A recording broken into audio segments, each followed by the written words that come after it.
Have you ever wondered why some people seem unbreakable? Why certain individuals can endure anything life throws at them, while most people crumble at the first sign of discomfort?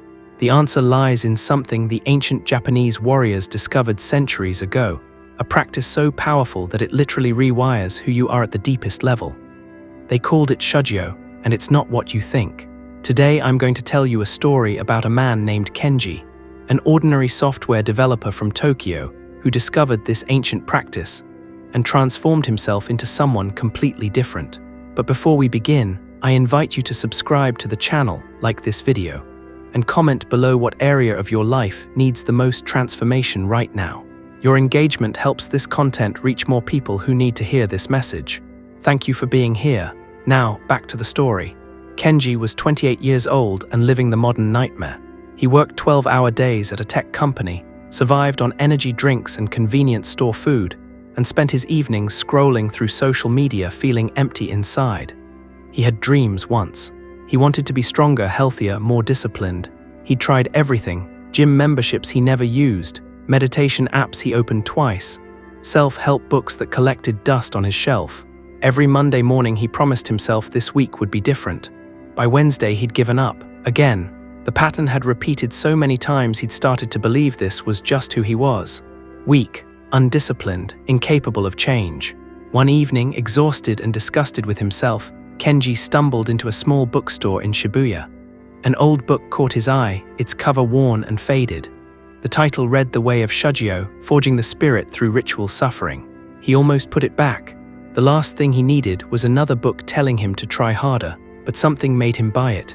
That night, he read about monks who stood under freezing waterfalls for hours, warriors who trained until their hands bled and their bodies screamed for mercy, mountain ascetics who pushed themselves to the absolute edge of human endurance, not because they were masochists, but because they understood something profound about transformation. The book explained that Shugyo isn't just hard training. The word itself tells you everything you need to know. Shu means to cultivate or discipline. Jaya means to journey or to go. Together, they mean the journey of cultivation through deliberate hardship. But here's what made Kenji stop and really think. The book said that Shugyo works because it bypasses your thinking mind completely. When you exhaust your body and push beyond what you think are your limits, you jettison all the habitual thoughts and emotions that keep you trapped. You drop the mental stories, the excuses, the endless negotiations with yourself. What remains is your true nature, clear and unobstructed. Kenji had never pushed himself beyond his comfort zone, not even close. His entire life was designed around avoiding discomfort. Climate-controlled offices, soft chairs, easy food, entertainment at his fingertips. He'd built a cocoon of comfort and called it living, but reading those words he realized the truth. Comfort wasn't protecting him, it was suffocating him. The next morning, Kenji made a decision that would change everything. He stood in his apartment at 4:30 a.m., staring at a bucket of ice water he'd prepared the night before. His hands were shaking. Every cell in his body screamed at him to go back to bed. "This is insane," his mind whispered. "You'll get sick, you'll freeze, this won't change anything, just go back to sleep." But Kenji remembered something else from the book.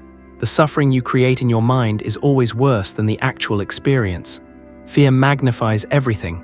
So he took a breath, picked up the bucket and poured it over his head. The shock was instant and absolute. His body seized. His breath caught in his throat. For 3 seconds there was nothing in his mind except the overwhelming sensation of cold. No thoughts about work, no anxiety about the future, no shame about the past, just pure, crystalline presence. When his breathing returned, something had shifted. He'd done something he swore he couldn't do. For the first time in years, he'd kept a promise to himself. It was just ice water, just 3 seconds of discomfort. But it proved something essential. He was capable of more than he believed.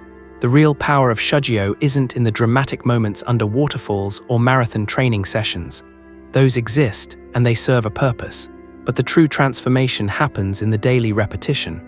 The book explained that Shugyo must become woven into your ordinary life. It's not a weekend retreat or a one-time challenge. It's a way of living. Kenji created his own version.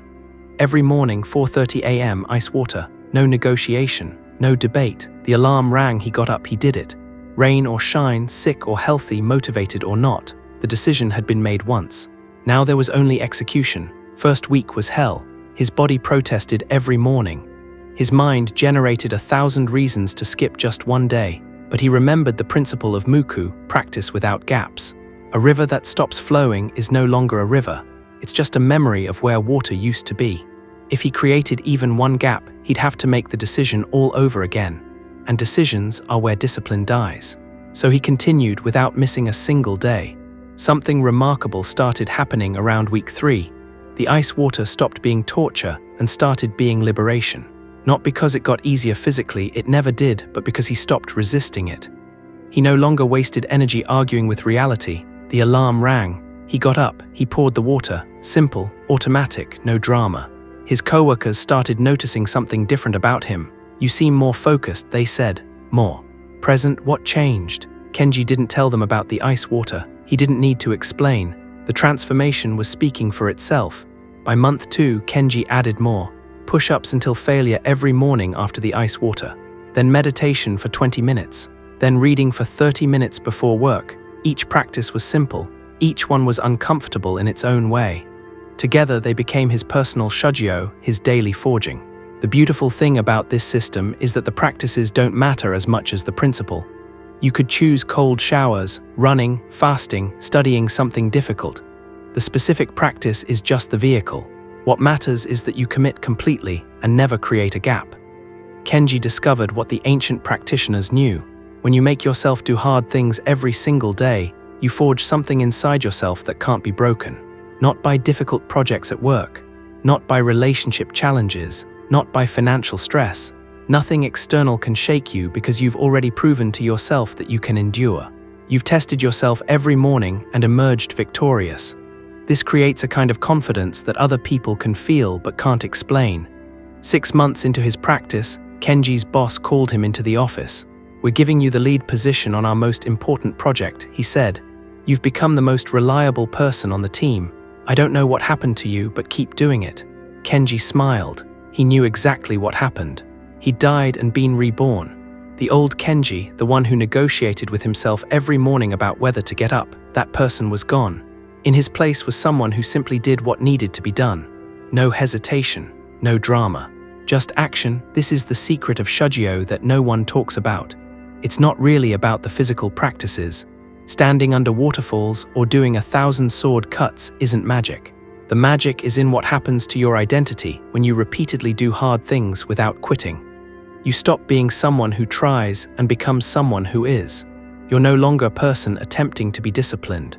You become discipline itself. The practice becomes inseparable from who you are.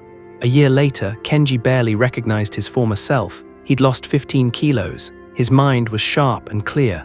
His work performance had skyrocketed. His relationships improved because he showed up fully present instead of distracted and anxious. But none of that was the real victory. The real victory was simpler and more profound. He'd become someone he could trust. Someone who kept his word. Someone who didn't crumble when things got difficult. That's what Shugyo gives you, not superhuman abilities, but the unshakable foundation of self-trust. So here's your challenge. Don't try to transform your entire life overnight.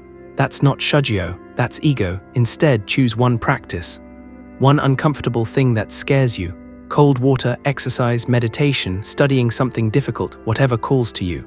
Commit to it for 100 days, without a single gap. Make the decision once, then execute every single day without thinking. When your mind screams for a break, remember that suffering is just effort laced with emotion. Strip away the emotion, and what remains is simply doing what you decided to do. The path of Shugyo isn't for everyone. Most people will watch this video, feel inspired for 30 seconds, then return to their comfortable lives.